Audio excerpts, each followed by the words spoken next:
Joining me right now is Texas Congressman, House Small Business Committee Chairman, and House Financial Services Committee member Roger Williams. Congressman, great to see you. Thanks very much for being here this morning. What are your thoughts on all of these hits to our bases and troops overseas? Well, it just shows we're being tested, and we're being tested because we've got a weak administration with the Biden administration. Yeah. And, I mean, you go back in history under the Reagans, under the Bushes, you name it, we would have taken a lot stronger stand. You don't mess with our guys and gals overseas. And what we see happening is just weakness, and that's why that we see a lot playing out in the world today, because a lot of people do not fear this country, and America's got to be the strongest military power in the world. A lot of people don't think we are right now. No, you're right. So what should be the response from the U.S.'s side? Well, I mean, I think that we need to respond. I mean, whether it be diplomatically, whether it be physically, whether it be militarily, I mean, we need to have a response. We're capable of doing everything. We're capable of literally bringing the world back to peace again. I firmly believe that. But we can't stand back and take a hit there, and then talk about other things that that have nothing to do with what we see on the news. So it gets back to this administration, their weakness, no leadership, and people are taking advantage of us. Yeah, I want to get your take on another weakness that we keep seeing, and that is the level of strength economically. I mean, we are 10 days away from another potential government shutdown. Yeah. We understand that Fox News has learned that House Republican leaders are aiming to bring a short-term government spending bill up for vote by the end of this week, with that vote possibly happening on Thursday. Can you walk us through that? Yeah, well, we got 7 appropriation bills done. We're going to do 2 this week. Out of the 12. I think we're making good progress. Nobody wants to shut the government down right now, and I think the more appropriations we get done before November 17th, the less pressure will be on a CR that may have to come. But I'm not a CR opponent or proponent. I do want to see something, if we have it, that has a border component to it. So we'll see. But I think the idea we're going to pass 2 more appropriation bills this week gets us closer to having the 12 done, which would eliminate a CR. If we have a CR, it'd have to be short term. It'd have to have a component of border on it for me to look at it. So you don't think that you'll actually need a continuing resolution if you can get the work done? What do you think? Well, if we can get the work done, we don't need it. I mean, these CRs have been throughout the latest history have been crutches for not getting the job done. So I'm a positive guy. We're working hard. Let's see if we can get them all done. If we can't, then we'll look at a CR on what it may look like, so that we can vote on it, and then finish the last 2 or finish the last 3, and we will have done our job in 12 appropriation bills, and let the Senate begin to catch up, which they're very slow in moving over there, and we'll see what happens.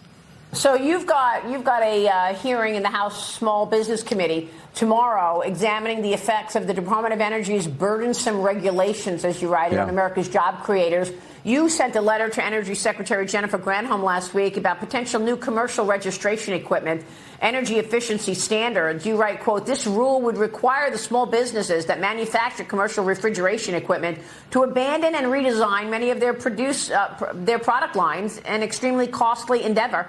It's important for agencies to examine small business interests, which make up 99.9% of all businesses in the United States, when passing any new rules." You're the chairman of the House Small Business Committee. And look, have you heard back from Jennifer Granholm? Because This is the administration's #1 priority, their climate change agenda.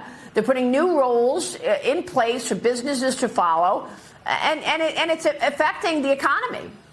No question, it's a disaster. And Main Street America is getting hammered by this administration. I have not heard back from her. But, here we are talking previously about what's going on overseas, what's going on around the world.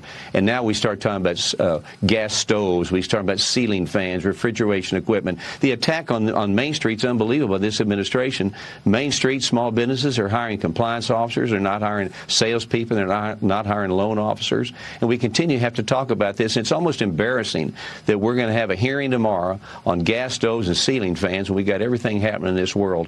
But the problem is, it's a diversion for people to watch what's happening across the world, and the attack on Main Street and small business is costing jobs. It's eliminating people to start a business, keep a business, and at the end of the day, the economy is the most important thing we have. We talk about it every day, and this is hurting the economy because small business is getting hammered by Jennifer Granholm and Joe Biden. So why are they so hell-bent on this climate change agenda, even though it's causing upset for business and the economy? Well, because that is their agenda. Their agenda is not lower taxes, less government. Their agenda is not creating a supply chain. Their agenda is not allowing businesses to be a product to discount to drive inflation down. That's not their agenda. Their agenda is all this green issue. We're not even talking about EV vehicles, which is a phony economy. But we're fighting this in our committee. As chair of the Small Business Committee, we're bringing people in tomorrow. We're going to talk about it. We're going to talk about the power of regulations on how it affects not only business people but the consumer and prices, and begin to stabilize our economy. So when we get control of the world again and we become the player on the world stage, we got an economy we can deliver to everybody that will begin to put people back to work and let people make money. Well, do you feel that there is more unity in the GOP, that you could work together to push back against this agenda with a new speaker in place? How would you characterize things today in the House? Well, I don't know if I'd use unity in the House. We still are very much divided, and the green issues is what the other side seems to want to talk about all the time. So I hope that we'll have a hearing tomorrow. We'll have a lot of this come out with Speaker Johnson. He's doing a fantastic job. We need to stand behind him, and he is somebody that can unite. But when you start talking about jobs, lower taxes, more opportunity, free markets, competition versus green deals, there's not much area there that you can have common ground on. But we're going to fight it, and we're going to make sure that small business owners understand that somebody cares about them other than this administration wants to destroy small business. All right, we will leave it there. Congressman, we'll be watching your work. We so appreciate your time this morning. Thank you, sir. Thank you, Maria.